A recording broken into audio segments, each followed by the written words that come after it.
नमस्कार प्यारे बच्चों। आज हम कक्षा 7 की पुस्तक हमारा पर्यावरण भूगोल के प्रथम अध्याय पर्यावरण का अध्ययन करेंगे।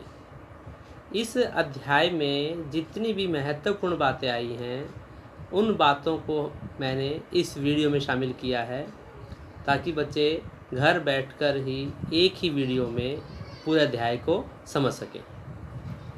हम शुरू करते हैं। पर्यावरण।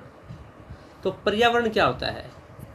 पर्यावरण जो कुछ भी हम अपने आसपास देखते हैं, चाहे कुछ भी आपको अपने आसपास दिखाई दे रहा है, चाहे आपके कपड़े जो आपने पहन रखे हैं, पानी जो आप पीते हो, बर्तन जिसमें पानी रखा हुआ है या आपका सामान रखा हुआ है, जो कुछ भी आपका घर है, मेज है, कुर्सी है, जो कुछ भी आपको दिखाई दे रहा है या आपको दिखाई नहीं भी दे रहा, जैसे हवा, आपके आसपास हवा है, तो ये सब क्या है? पर्यावरण है।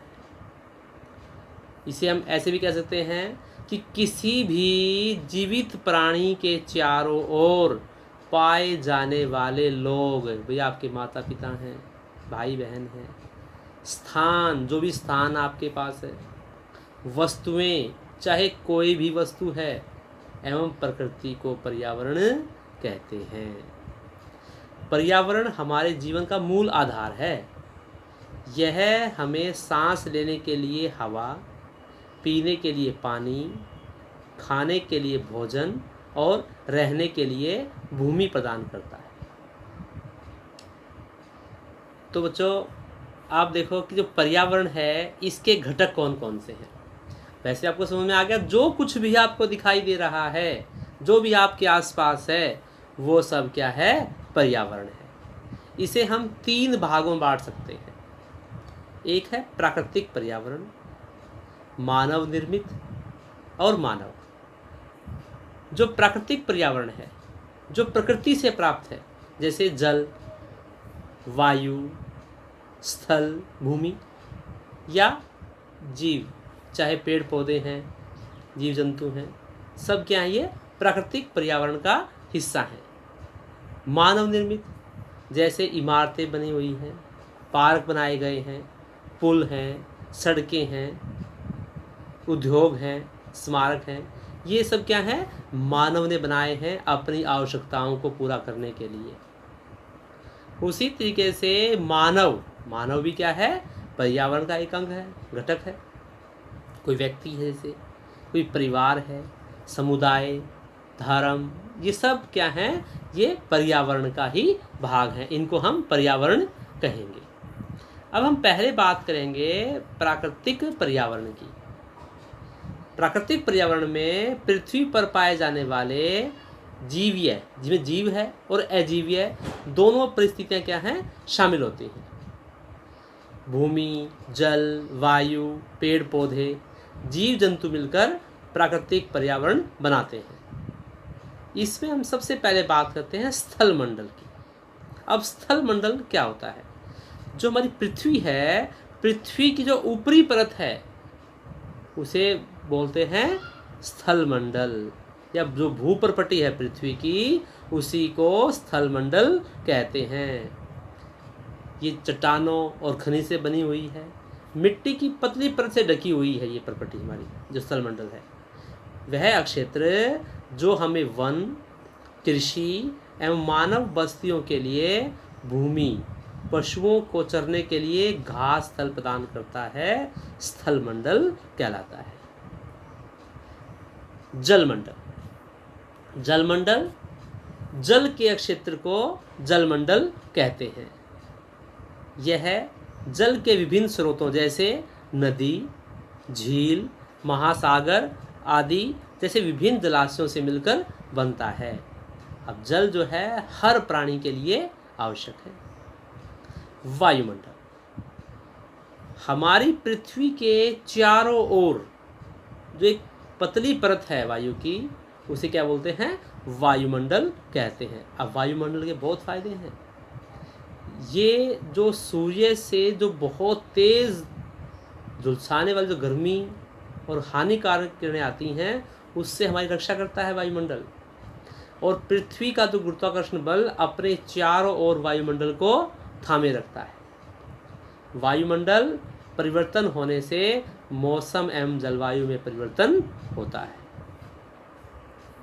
बात करें जैव मंडल की, पेड़ पौधों एवं जीव जंतु मिलकर जैव मंडल का निर्माण करते हैं। यह पृथ्वी का वह संकीर्ण क्षेत्र है जहाँ स्थल, जल एवं वायु मिलकर जीवन को संभव बनाते हैं, जहाँ पे लोग जिंदा रहते हैं।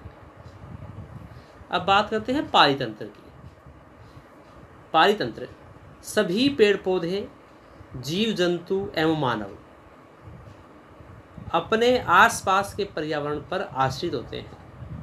जैसे मनुष्य पेड़ पौधों पर आश्रित है, पेड़ पौधे सूर्य के प्रकाश पर, पानी पर आश्रित हैं। वह एक दूसरे पर आश्रित हैं सभी, चाहे छोटे जीव हैं या बड़े जीव हैं, मनुष्य हैं, पेड़ पौधे हैं, सभी एक दूसरे के साथ जो है आश्रित हैं, निर्भर हैं एक दूसरे के ऊपर। जीवधारियों का आपसी एवं अपने आसपास के पर्यावरण के बीच का संबंध है, उसी को पारितंत्र कहते हैं। हमने प्राकृतिक पर्यावरण पढ़ा, हम पढ़ते हैं मानवीय पर्यावरण। अब मनुष्य ने अपनी आवश्यकताओं को पूरा करने के लिए पर्यावरण में कुछ परिवर्तन किया, कुछ वस्तुओं का निर्माण किया, उन्हें जो है क्या कहते हैं, उसको मानवीय पर्यावरण। जैसे मानव अपने पर्यावरण के साथ पारस्परिक क्रिया करता है, उसमें अपनी आवश्यकता के अनुसार परिवर्तन करता है। जैसे आदि मानव ने आरंभ में आग की खोज की, पहिए का आविष्कार किया, जो है उसने अपने आप को ढाल लिया। अब समय के साथ साथ मनुष्य ने पशु पालना, फसल उगाना, स्थायी जीवन जीना सीख लिया। अब जो है उसने अपनी आवश्यकता के अनुसार इसमें परिवर्तन कर रहा है। लेकिन मनुष्य जो है वो अपने अंधाधुंध या बिना सोचे समझे जो प्राकृतिक पर्यावरण है उसका दुरुपयोग करता जा रहा है, जिस कारण बहुत सारी समस्याएं पैदा हो रही हैं। मनुष्य ने जो है गाड़ियां बनाई, उनसे धुआं निकलता है, जिससे पर्यावरण प्रदूषित होता है। जो पृथ्वी है उसका जो वातावरण है वो गर्म होता जा रहा है। लेकिन प्रकृति अपने आप जो है सारा संतुलन बना लेती है। जैसे आप अभी देख रहे हैं, लॉकडाउन के दौरान सब कुछ बंद था, तो जो है पानी, नदियाँ साफ हो गई, वायु का स्तर ठीक हो गया। तो जो है यदि मनुष्य नहीं सुधरेगा, यदि उसने अपने आप को नहीं सुधारा, तो प्रकृति जो है अपने आप ही कुछ ऐसा करती है कि जो है वो संतुलन जो स्थापित कर देती है। तो मानव को पर्यावरण के साथ समरसता में रहना व उसका उपयोग सीखना चाहिए। प्रकृति एवं मानवीय पर्यावरण के बीच सही संतुलन होना आवश्यक है। अब हम बात करते हैं कि जो विश्व पर्यावरण दिवस है वो जो है हर वर्ष 5 जून को मनाया जाता है। तो प्यारे बच्चों, मैंने कोशिश की कि जो है इस अध्याय में जितने महत्वपूर्ण बिंदु हैं उनको शामिल किया जाए। आशा करता हूँ कि आपको यह अध्याय समझ आ गया होगा। आप जो है इसको पुस्तक से पढ़कर और अच्छी तरह समझ सकते हैं। यदि आपको वीडियो पसंद आई हो तो जो इसको लाइक करना। यदि आपको पसंद नहीं आया है इसके अंदर इस वीडियो में कुछ ऐसा, तो आप जो है कमेंट बॉक्स में जाके अपने कमेंट अवश्य लिखें। इस वीडियो को ज़्यादा से ज़्यादा सब्सक्राइब करें, शेयर करें, ताकि जो है जो आगे आने वाली वीडियो हैं वो भी आपको मिलती रहें। धन्यवाद।